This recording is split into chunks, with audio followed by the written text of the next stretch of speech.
You know shit about boxing. Hi, I'm Danny Flex and welcome to episode 7 of You Don't Know Shit About Boxing. Joined as ever by my co-host, Miss Georgia Banks. Hello. I can't believe it's been 7 episodes already. When you said it then, I was like, huh? Yeah, and to mark the occasion, we've got a very special guest. Middleweight champion of Great Britain and Europe, presenting from Croydon, Wayne. Welcome. Thank you. Do take a seat. Hi guys. Wayne Alexander, former European champion, former world title challenger, one of Britain's biggest ever pound-for-pound punchers. Thank you. Not going to disagree with any of it, are you? I suppose. Carry on. Yeah. I was just like making stuff. Former WBU champion. Yep. Back when that belt actually meant something as well, I would say. Yeah, 2004. You know, there were some good fighters that held it at the time, and were champions. You know, Ricky Hatton. Wayne Alexander. Ward. Mickey Ward, yeah. Mickey Ward, yeah. So it was a respected title when I won it. You know. What's the kind of biggest memories that stand out from your career? What do you, if you had to sum it up, what's the legacy you've left behind? You know, how do you think people remember you? Because a lot of people still talk about you. I noticed that when we put you out about coming on the podcast. You know what? I would like to be remembered as one of the country's best light middleweights. You know, I'm talking like, you know, top 4, top 5. You know, Harold Graham, Chris Pyatt, Maurice Hope. So I mean, I'd like to be remembered with those guys. You know, obviously the fight against Takaloo is what everyone talks about still. You know, that was my finest hour. You know what I mean? That was my defining fight. The fight against Takaloo and Paul Samuels. You know, winning the British title was a dream come true to me. So I think those two pro fights meant the world to me. And going back as an amateur, winning the ABAs, you know, as a junior and senior was a great achievement for me. You know, a dream come true as well. And we're going to talk a lot more about particularly the Takaloo and Samuels fights in a bit. You didn't have as many fights as I thought. So I looked at your box rec a couple of days ago, and I always thought you'd carried on quite long, but you only had, 27? Yeah. I mean, that's still quite a lot. No, I mean, not really. No, I mean, not No? back then as well. I had 11-year pro career, so on average, you're talking like 2 or 3 fights a year. Yeah. You know, I'll be the first to admit I wasn't the most dedicated of trainers. You know, I never lived a life like I should have, which I regret. Jimmy Tibbs once told me like your career will flash in front of me just like that, and like I say, at the time, me and Danny Williams, who turned pro with Jimmy, was like, you know what I mean, we'll be all right. You know what I mean, like we'll go slowly. And next thing you know, you're 33 years old and you've only had 27 fights. So, in hindsight, I should have trained more when I wasn't fighting. You know what I mean, in between fights, I'd have 2-3 months not doing nothing. You know what I mean? You know what I mean? And then when I go back in the gym, it'll take a month or 2 to get in decent shape. Did you blow up a lot between fights? Towards the end of my career, I did. Yeah, the last 3 or 4 years, I'd put on up to 2 stone. You know, one of my fights against Stelwa Mellis. Yeah. The first one. Again, I came in the gym after like 3 months out. I was told by Frank Warren I got a world title fight next if I beat Mellis. I was 2 stone overweight. I thought, you know, I'll beat this guy. He's only a journeyman. You know what I mean? He's a lose-some fighter. He loses most of the time. He gets good guys, but he gets beat. So I thought, you know what? All I can do is just train for weight, which is what I done. I trained just to lose weight. I didn't really train to get fit. You know what I mean? I trained for weight. I lost 2 stone in 6 weeks. Still thought I'd beat him. And the first 5 rounds, I won. But come round 6, I was literally fighting on empty. I had nothing left in me. So I lost round 6 and 7. And the last round I got caught. All I can remember is 7, 8, 9. You know what I mean? I was out on my feet. Ref stopped it. And that was a big shock to me. You know what I mean? But made me realise that you gotta keep fit while you haven't got a date. You know what I mean? So that gave me a wake up call. And funny enough, my last 3 years of my career was when I knuckled down. You know what I mean? That defeat made me realise, Wayne, you know what I mean, you can't take things for granted, you know what I mean, you got to knuckle down and live the life, you know what I mean, so I learned the hard way. You mentioned Danny Williams there. Yeah. He's obviously still plying his trade on the European circuit at the moment. What's the difference there between you and him? Because you walked away at the right time. Yeah, Danny's a good mate of mine, yeah, so I don't want to... Yeah, I'm not trying to get you slagging off. We are close still, so I don't want to go into it too much, you know, but all I can say, every fighter is different. Some guys when they retire from boxing, they literally feel lost, like they've got nothing else to do. You know what I mean? You know, Danny's is a man that he doesn't how can I put it? He's not a man that mixes with people much. You know what I mean? He's a quiet guy. You know what I mean? So I think boredom could be, you know, a lot of it, but. You know, he's a good friend of mine, so I don't want to... No, but how did you know when to walk away? How did I know? When I got beat. In my last fight, when I got beat. And in that fight, I started getting lazy again. In my very last fight, I started getting lazy again. You know, put on 2 stone and got stopped in the first round by a Frenchman. Serge Vigne. That's it, yeah. He beat me in round 1, and I realised within a couple of days, you know, Wayne, your heart's not in it no more. You know, I didn't like training. I trained because I had to. Yeah. I wasn't the best of trainers, I must admit, but I did train hard. When I trained, I worked hard. I trained hard for my fights, but I didn't like training. So when I won my fights or lost my fights, I'd have too much time off. And I was 33, and I thought, you know what, Wayne, I don't want to be a win some, lose some fighter. You know. My record weren't too bad. I didn't want to be a journeyman for the up and coming young boys. So I said, Wayne, you know what, leave it. You know, knock it on the head. You know, I did have regrets even now. You know, I should have done better, could have done better. But like I said, I went to have pride as a guy that, you know, won the majority of his fights and was a champion. You know, so I'm glad I didn't come back. What's life like for you now? What do you do, and how do you fill your time? Life's okay right now, you know. I would say I'm content. You know, I'm content at the moment. I'm a full-time parent.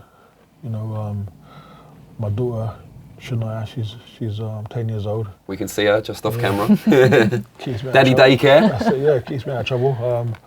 I never thought that I would be a full-time dad at the age of 48, but you know, things happen. So I'm glad with that. I also, I'm in the security industry, qualified as a CCTV operator, door supervisor, and also passed the course as close protection, bodyguarding. Do you ever get recognised on the job? Do people kind of want to try their luck a little bit because they know who you are? Or the opposite, they don't want to? Both, you know, tell you the truth, both. I ain't done no door work for about 2 or 3 years, but you know, you're going to get drunks who recognise you and want to have a pop at you. But I've never actually had no physical interactions. But yeah, people recognise you, and for good and bad reasons. You know what I mean? I've signed a few autographs as well on the job. So brilliant. It's good to get recognised. It's good to be noticed. So yeah, I do that. Also, I'm a referee and judge on the unlicensed circuit. Can I mention that, unlicensed? Yeah, well, you just have. White collar unlicensed. Yeah, it's fine. This isn't boxing news. So yeah, I've been doing that for the past 10 years, refereeing for Queensbury Boxing League, now Quest. Is that still Ross Minter? Queensbury. Alan Foley now. He wasn't Ross. Okay. He was Ross and Alan with they was with Queensbury, but now it's Quest with Alan Foley. So I'm with them. Ultra white collar boxing and white collar boxing. So I'm getting regular work.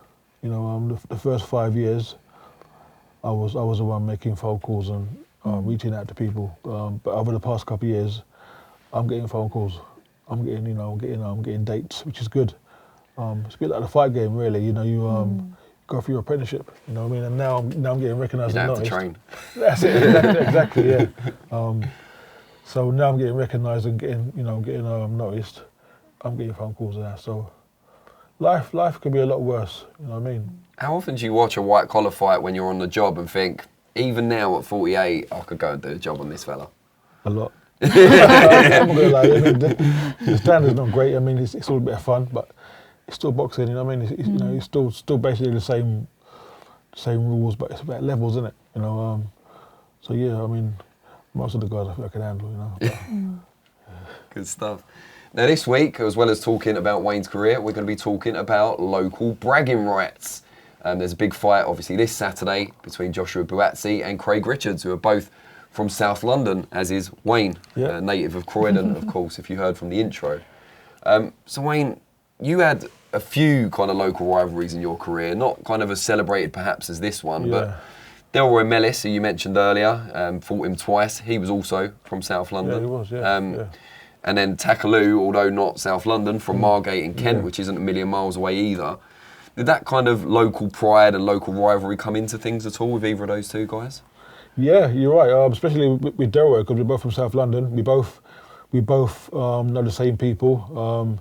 I knew his trainers. I knew his amateur coaches. So yeah, it was about bragging rights. You know, you want to be the best on the block, don't you? You know, you want to walk down the street and people say, yeah, you're the best in South London.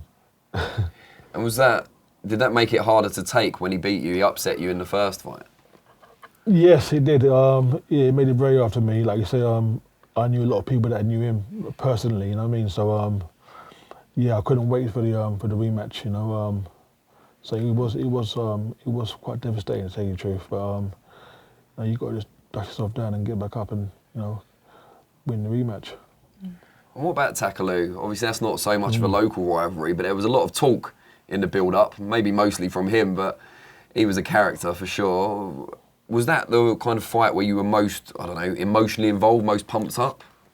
Yeah, definitely, because me and Takaloo, we turned pro around the same time. I turned pro about 18 months before him, and we was trained by Jimmy Tibbs. And you probably know the story already, but we sparred quite a lot together. You know what I mean? So I think Takaloo would admit that I was a bigger prospect. So he was, I don't know, a little bit envious. Maybe he wanted to prove something more than I did. So whenever we sparred, it was like a real fight to him. Do you know what I mean? He'd really give it his all. And I said this story before, I'll say it again. But one time I came in the gym, and Jimmy said, "Look, have a spar with Takaloo." And I was like, I didn't really want to spar. I said, "No, I don't really feel like it. I don't really feel like it." Jimmy goes, "Get in there and have a few rounds with him." So I got in the ring, jumped in the ring, bell's gone, Takaloo just jumped on me. Bang, right hand, put me down. Jimmy's gone, "Get up." So I got up, carried on sparring, and put like a bag of shit afterwards, you know what I mean? Because Takaloo put me down, and Takaloo circulated around the circuit that he knocked me out. You know what I mean? I was carried out on a stretcher, you know what I mean? Stuff like that. I mean, I laugh now, you know what I mean? So like, but he forgets to remember that we sparred about a week later, and I put it on him, you know what I mean? And Jimmy Tibbs stopped the sparring. He stopped it twice actually. He stopped it once, give Takaloo time to recover. Then I put it on him again, and Jimmy said, that's enough. But he forgets about that. It's all a past though. I'm not digging Takaloo out. It's all a past. I'm just saying that what happened. You know what I mean? The facts. And Takaloo got beat, I think about a couple of months later. And one of his reasons were because he said that Jimmy was spending more time with me and blah blah blah. And I want to fight Wayne. I'll knock him out. I knocked him out before, and I went on for about 3 or 4 years. And the rest is history, isn't it? Well, you got the last laugh, I think it's fair to say. Like I said, nothing against Takaloo. I mean, I've seen Takaloo about 5 times, in like, since the fight happened, like 12 years ago, how long ago it was. So, we're not best of friends, but, it's history now, you know what I mean? So I've got nothing against him personally. If I see him, I say hello to him, you know what I mean? So, it's the past now, Let's hear more about some local rivalries in the more recent past. We go over to Lean Josh Green in the green room. Thank you very much, guys, and welcome back once again to the Green Room. I'm here to talk about some of the great British local boxing rivalries that we've seen over the past few years. And we'll start up in the Northwest with John Murray against Anthony Crowler. All the way back from 2014, it was red against blue, the Battle of Manchester, of course. Famous footballing rivalry, Manchester United against Manchester City, of course. Crowler was representing the red side, Murray representing the blue side, and it was Crowler who would come out on top in the lightweight battle just 8 years ago, believe it or not. We'll move over just a few miles away over to Liverpool now, and Callum Smith against Rocky Fielding. Another battle of blue versus red, this time Liverpool versus Everton. All the Smith family, all four brothers, and the whole family, of course, I believe Liverpool fans, Rocky Fielding, an Everton fan, along with the likes of Tony Bellew, of course. We've seen some great fights up in Liverpool between local fighters over the years, none more recently than Anthony Fowler against Liam Smith, and it was Callum Smith who would come out on top in 2013, a round one knockout, getting the job done over his old rival. Moving down the M6 now to Birmingham, the second city, of course, and Wayne Elcock taking on Matt Macklin in a British middleweight tie. Macklin, of course, would go on to achieve much more in the world of boxing, but this was really where he managed to build an audience in his home city of Birmingham, and it didn't take long, just 3 rounds, before Macklin would defeat his old rival Wayne Elcock in his home city. Move right back up north, now up all the way up into Scotland, really, and Willie Limond against Alex Arthur, a fight that was tried to be made a few times over the years, and at the third attempt we finally did get to see it for a British title, of course. And when it was finally made, it would be Alex Arthur who would come through that fight, get the bragging rights, and of course claim that British title as well. And finally, Isaac Chamberlain against Lawrence Okoli, the most recent fight that I've chosen to pick out this week. It was another big war of words, really. They were trying to secure their stomping grounds of the capital down in London, of course. So much so that Chamberlain even went to the local paper of Lawrence Okoli and wrote about, got the paper to write about Okoli needing a job and putting his CV in there, and it all got a little bit dirty in the lead up to the fight, and the fight wasn't too much better either. Obviously, those watching and those that have seen know it wasn't the cleanest of fights we've seen over the years, and that's something that maybe you can come to expect over when big rivals do eventually meet. So there's 5 fights that we've seen, local rivalries in the world of British boxing. There's been many, many more over the years, and I'm sure there'll be many, many more to come. Thanks, Josh. Always much appreciated. Do you ever feel like rivalries nowadays are sometimes manufactured from promotions and managers? Yes, definitely. I tell you what, social media has changed the game so much, for good and bad. You know, like you say, you can send a video out, slagging somebody off, that goes viral.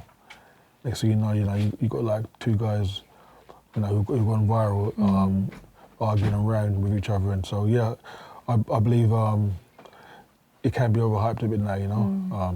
Social media has changed boxing, definitely. It's changed the world, isn't it, really? I know one fake rivalry that sticks in my mind is Richard Riakpo and Lawrence Okoli. Okay. And I remember media tried to kind of pit them off against each other, and then they kind of were like, and were playing Xbox Live with each other and filmed it and stuck it on Instagram. Like, look, there's no beef here. Like, we're cool, it's fine. So yeah, that's one thing that always kind of winds me up. Yeah. About media. And Hay Bellew as well. It was like just a massive cash grab, really, wasn't it? Say that again, sorry? Hay and Bellew. Oh, I thought you said you hate Bellew. Oh, I was like, hate Bellew. what? I'll get like a block capital tweet in a minute. Hang him, hang Flexer. No, yeah, they had like a supposed rivalry, bitter rivalry that extended into 2 pay-per-view fights, but they were apparently friends all the way along. And then Hay against, who was that, Joe Fournier as well. Yeah. Who was like his protege. That was a strange one, wasn't it? But BUATSI and Richards, we're not suggesting they hate each other anyway, but I don't think they've ever been particularly like close friends. I think they've come up at the same time around the same area. Yeah, they're just not No? Yeah, tight, yeah. I've seen them on the internet lately, and they've got a lot of respect for each other. They've known each other for years, and there's no hatred. But obviously, when the bell goes, Yeah, it's there will be. fights. Should be a good fight. Should be a good fight. BUATSI's from Croydon, like you. I think Craig, is it New Cross? Craig Crystal Richards Palace. is from. Oh, Crystal Palace. No, you're right. Thank God someone knows what they're doing. It ain't me. So yeah, there is that kind of local bragging rights thing there. They both sparred with the same people. They both trained in the same gyms. What's it like, particularly the South London boxing scene? Because you're better qualified than anyone to talk about that. Well, currently. Well, even when you were coming up, is it quite a kind of hotbed of boxing in South London? Is there quite a lot of competition between the different amateur clubs and the different pro gyms? Yeah, when I was an amateur, the main rivalry was between the Lynn and the Fitzroy Lodge. Yeah. Even now to this day, there's a big rivalry. I remember in the South East Divisional ABAs, it would be the Lodge, Fisher, and the Lynn. And out of all the 12 weights, nearly all the weights would have a Lynn, Fisher, or Lodge boy in there. You know what I mean? So from the amateurs, there's been great rivalry with South Londoners. And in the pros, like you say, myself, Danny Williams, Danny and Julius Francis, both from South London. There's Gary Logan, was he South London? Gary as well. Yeah, Gary was South London. Yeah, Lloyd Hunnigan. Derek Williams. Oh yeah, Derek, Sweet D. Yeah, Horace Norris, was he South? Yeah, I think so, yeah. He was South. So yeah, there's been a few.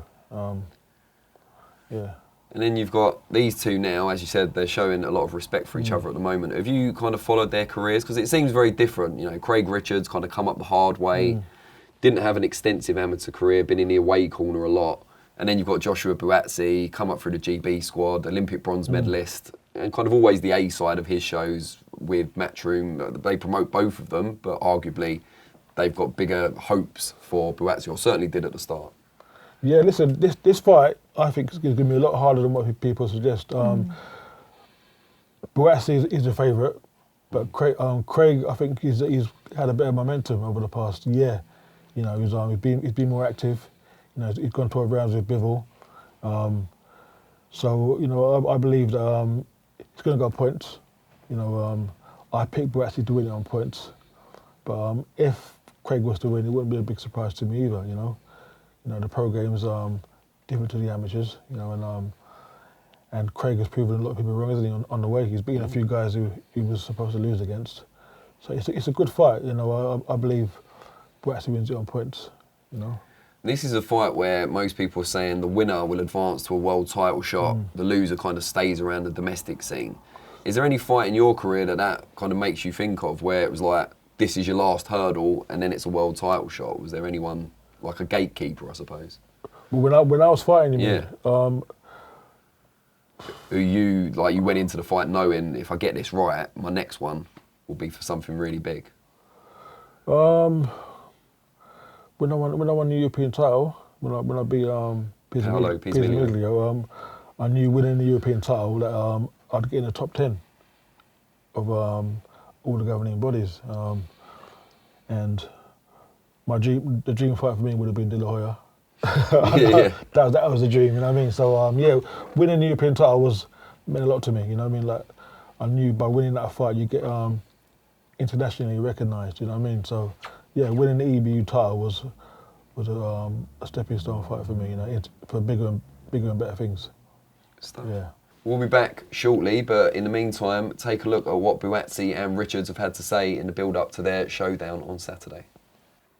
I always find the domestic clashes there's a bit more to them. Obviously, as everyone knows, I've had a few of those now. I do seem to enjoy it. Obviously, there's a lot on the line. Everyone knows he's got the local bragging rights as well as pushing on in your career. So there's always more at stake. But it's the same thing. It's just a big night, another big night. Have you been kind of keeping up with whatever he's doing in camp and kind of who he's got coming in for sparring, all that sort of stuff, or do you just focus only on yourself? I focus on myself. Obviously, I've heard a few of the UK ones have gone out to help him. But I just focused on me. Obviously, you just hear through the grapevine, people tell you stuff, but it's nothing. It doesn't really matter, to be honest. Who helps him, who goes out there, it's none of my business. I got to just make sure that I just prepare for myself, prepare the best way I can for him for May 21st. It's been good, man. It was good to come back in. I think it was March that I came back, just for like a day. That was quite good to see the reception and how the public have responded to it. So that's quite good. That's out of the way now. I came back out here. I've been out here for, I think, 7-8 weeks since then, and it's been good work. You know, I know what's ahead of me in terms of the fight, and you know, I've prepared diligently for it. So I look forward to boxing now, man. Yeah, where do you rank Craig amongst the people you fought previously, the other 15? Because he's my next fight, he's the most dangerous opponent that I'm gonna have. And that's how I see whoever I'm boxing next. They're going to be the most dangerous opponent I'm having next. So, yeah, man, that's what it is. And I've like I said, I'm preparing as though that's the most dangerous opponent I've had next. So, camp's been good. It's been hard, but, you know, we're paying the price. Brilliant. So we heard from both fighters there. BUATSI training out in the US with Virgil Hunter. He began his career true to his roots, stayed with one of his old amateur coaches, who's still involved, I believe. But now, I think he struggled a bit. He's still unbeaten, but he struggled in one of his fights. I think it was the Marco Challenge fight, and decided he needed something extra. So he's gone over to Virgil Hunter, who's known for being kind of a good tactician, good defensive trainer as well. I think BUATSI got hit a lot in the Challenge fight. What do you make of just generally fighters going abroad, removing all distractions and like? Were you ever tempted to do that? Well, actually, my last 5 fights, I was based in Belfast. Ah, okay. Who? John Breen? With John Breen, yeah. You know, so I believe a fighter should get away from his comfort zone, you know, from his home comforts, and focus totally on, you know, upcoming fight. So, yeah, I think it's a good thing for fighters to get away if they can, and you know, just get away from distractions and focus totally on the fight. How difficult is that to do, though, being so far away from your family at a time where you actually need a little bit more support? It is difficult, but you've got to think about the rewards that you will get afterwards. You know, for the Takaloo fight, that was the first time I went away. You know, to Ireland, and I was there for 10 weeks. You know, and my big daughter was only, I think, 2 at the time. So you know, I missed a lot of her. You know, I had to get away and just have tunnel vision. You know what I'm saying? You know, it's a short career. As I was saying, it's a short career. So you know, you got to put as much work in as you can. You know, for a short time. And then the flip side is you've got Craig Richards, who stayed, trained by Peter Sims, gets a lot of sparring with Tony Sims's fighters. You know, John Ryder, Felix Cash, and so on. Really good sparring. Is that how much of an advantage is top level sparring before you go in, particularly if you're sparring fighters who might be as good as, if not better than, the person you're about to fight? Me, again, personally, I think it's very important. I used to love sparring. That was the best part of my training. You know, again, when I was in Ireland, you know, I was sparring with the likes of Amy McGee, Jim Rock, Neil Sinclair. Pink Panther. That's it, yeah, Pink Panther, yeah. Neil Sinclair, Paul McCluskey, some top fighters, and I like the hard spar as well. I did like wars, I must admit, where some guys don't like hard spars. You know what I mean? But me personally, I think, well, sparring is the nearest thing to fighting. So isn't it? So I used to like having hard spars. So I agree with fighters having, you know, a lot of sparring, a lot of rounds. You know, in preparation for fighting. You know, Nigel Benn, he didn't spar a lot. He never sparred a lot. You know what I mean? So every fighter is different. You know, but I believe a fighter should have a good, at least 2 sparring partners for a big title fight. Now, we know who you think's going to win and how between BUATSI and Richards, because you mentioned it earlier. Now we're going to go to Georgia, who asked our audience earlier what they think. Yeah, we asked all of them, but only some of them replied. No, they're not very good at interacting on certain days. I find certain days are better than others. Oh, right, okay. Yeah. We'll talk about this. See if we can get it sorted in out. post. So, let me get 1, 2, 3, 3 for Richards. So one person has said Craig for his CV and experience.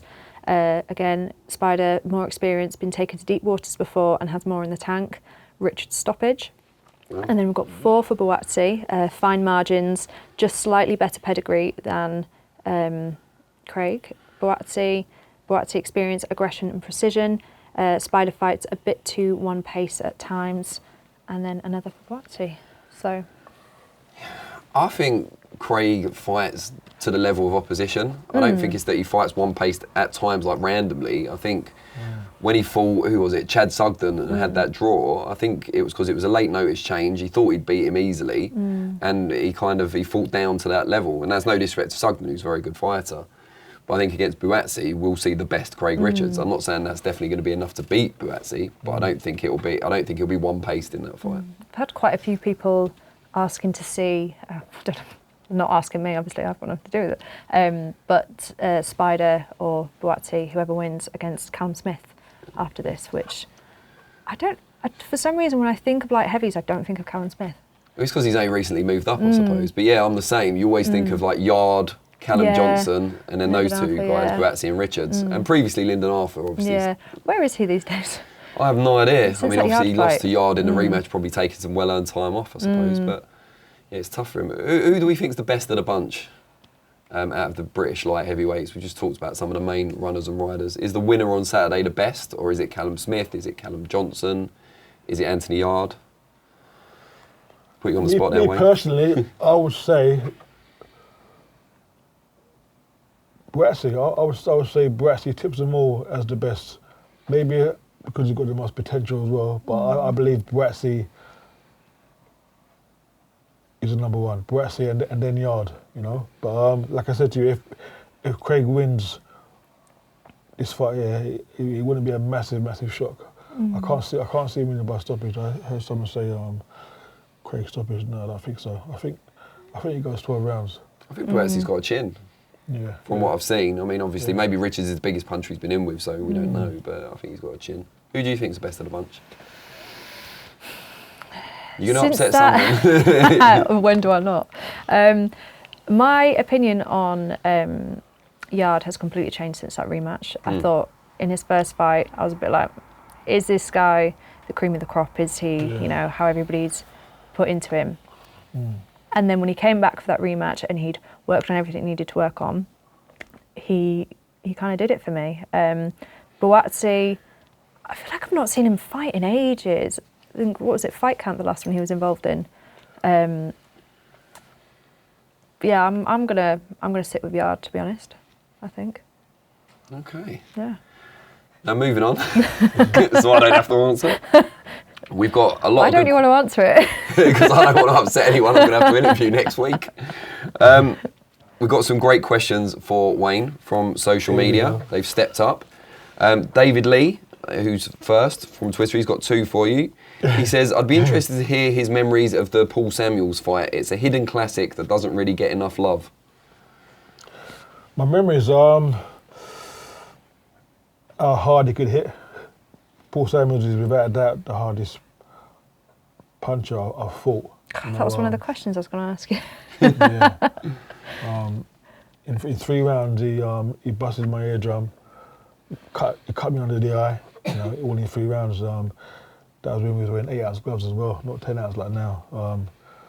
You know. Because you're right on the cusp of that weight, aren't you? Between when they change them. That's it. Yeah. Now like middleweights wear 10 ounces. 10 ounce. Yeah. So, and there's a big difference between 8 and 10. Trust me. You know. I will. Don't show me. So yeah.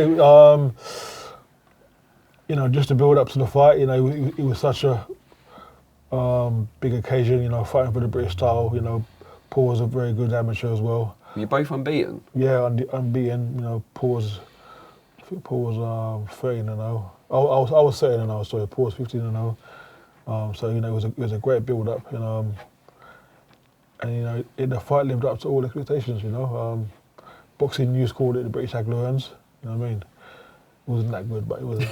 But still, you know, I mean, to be named along them two was a great honour. And for people to talk about it now, 22 years later, you know, it means a lot. Special. Yeah, it's a shame that fight kind of, I don't know what's the word to use. Paul was never the same after that fight, which is sad because I think Paul was probably second best light middleweight at the time. I believe, you know, but that fight kind of destroyed him mentally. You know what I mean? Which is sad because he was still in my eyes up there, but you know he was never the same again after that fight, which was a shame.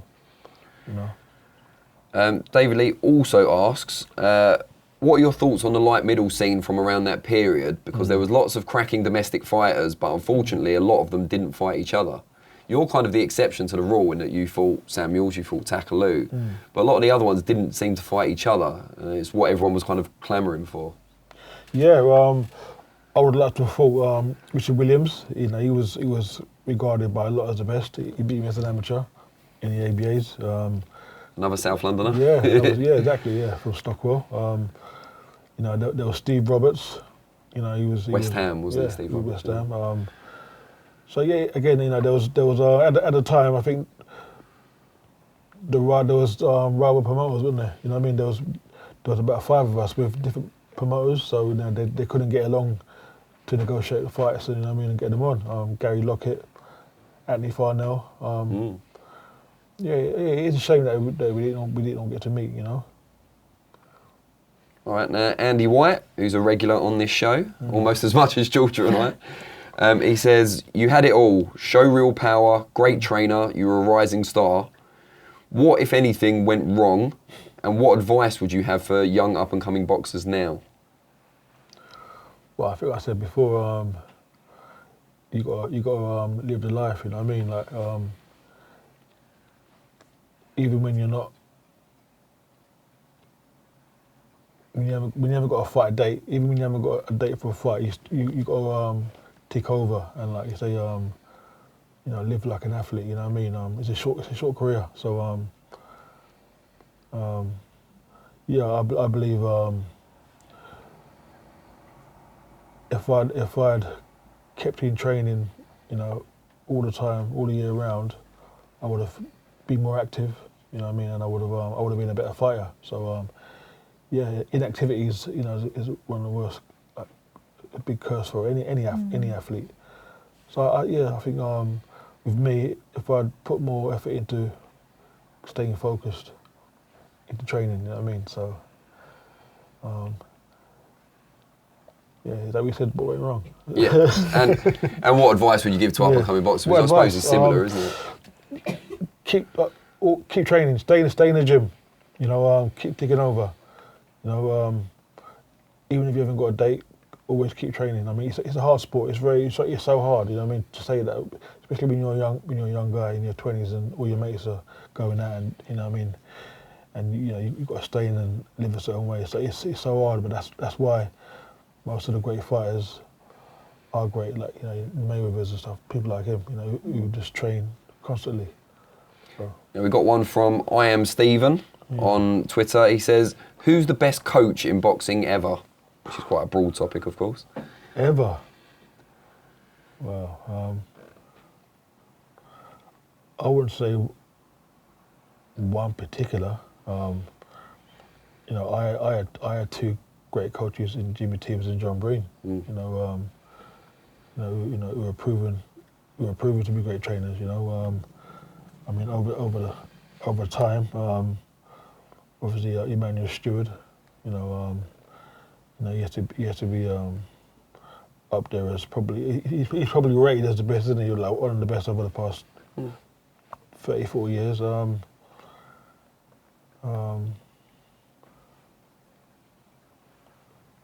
Angelo Dundee, you know, another great trainer. Was there a trainer in your day that you didn't train with that everyone would kind of talk about as being a great trainer? So you obviously had 2 great ones yourself, but anyone in a rival camp or anything that you're like, yeah, he's really good, he really knows his stuff? Jim McDonald, he was highly rated. He was highly rated as a very good trainer, very good conditioner. We worked with Danny for a while. Yeah, Danny, Takaloo we had. Oh yeah, of course. Yeah, he was highly regarded. I would say, yeah. So. What was it like fighting Takaloo with Danny Williams in the same camp? Because obviously he was close to Takaloo and close to you. Well, that must have been a bit weird. Closer to me though, I think. But No, listen, Danny said, "May the best man win." You know, he never picked anybody. You know, he stood on the fence. You know, Danny and Takaloo trained together for probably 7-8 years. You know, so you know, Danny was just sitting on the fence. You know what I mean? Can't blame him for that. Yeah. And the last one from Ra Hokum says, "Why did you never get any big fights after your infamous knockout win over Takaloo?" Any big fights? Yeah, like I guess like a world title shot or that sort of level fight. I had a fairly big fight against Thomas McDonough. Yeah. He was undefeated. That was a big fight live on ITV on the Kawasaki Lacey undercard. You said before, like the dream was a De La Hoya, that type of fight. Why do you think that never came off for you? Because you had the big standout wins to propel you forward.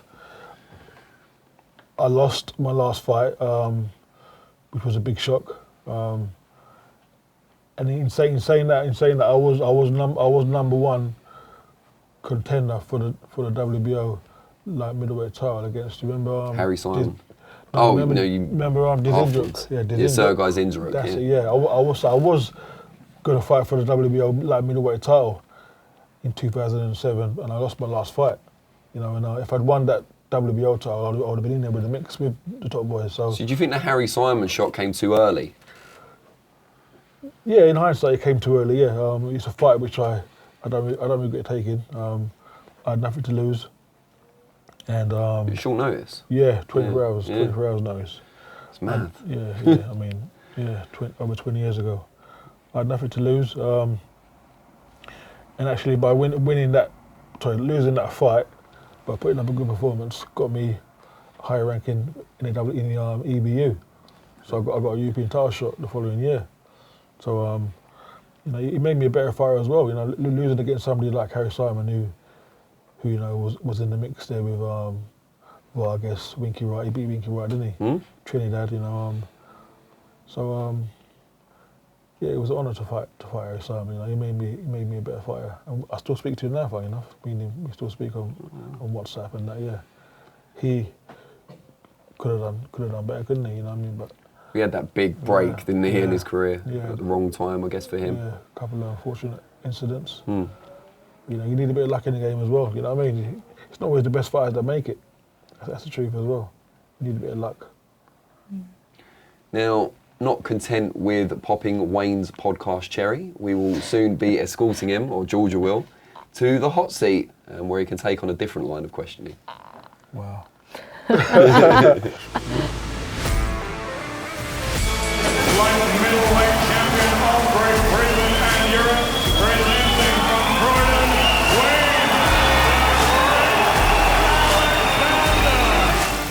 Wayne Alexander, are you ready to play the worst people in the world? I'll give it a go. So, people who are on the phone their whole entire gym session, or people who spar like they're competing and injure others? People who are on the phone. Annoying, right? People who put clips on Smith machines, or people that don't ever wash their wraps? People who don't ever wash their wraps. People who cheat workouts, or cyclists riding on a really bendy road that you can't overtake them? People who cheat workouts. People who kiss their dog on the mouth, or people that eat with their mouths open? People who kiss their dogs on the mouth. People who leave their rubbish all over wherever they are, be it outside, in a gym, just littery people, or people who want to have full-blown conversations with you in the early morning? People who leave litter everywhere. People who chew really loudly, or people that kick the spit bucket in the gym? People who chew really loudly. People who phlegm in the sink and don't wash it away, or drivers that don't wave thank you when you let them out? People who phlegm in the sink and don't wash it away. I didn't even have to finish it, did I? And who's been your biggest puncher? Who's hit you the hardest? I can also say another guy called Alan Bain, a Canadian. Boxed in the Motor Nations in Liverpool. He knocked me out in the first round. He could bang. Yeah. Southpaw. Alan Bain.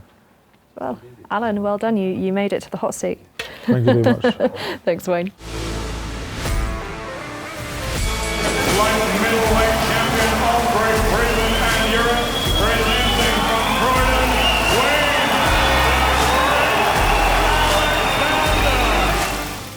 Well, that was a new high for the hot seat. Well done, guys. Thanks. Just want to say thanks to everyone for watching. Wayne, absolutely honoured to have you here, especially for your first podcast. Glad you chose us to do that. And yeah, hopefully it all continues to go well for you. It sounds like you're in a great place. Yeah, thank you very much for having me. And you keep up the good work. You know, I've known you for a long time, and you're doing very well for yourself. Thanks very much. Keep it up. Thank you for having me. Thank you. Cheers, Wayne. Yo, Danny Flexen here. Think you know shit about boxing? There's only one way to find out. Listen to the full podcast via one of the links in the description or go to secondsoutboxing.podbean.com. You know shit about boxing!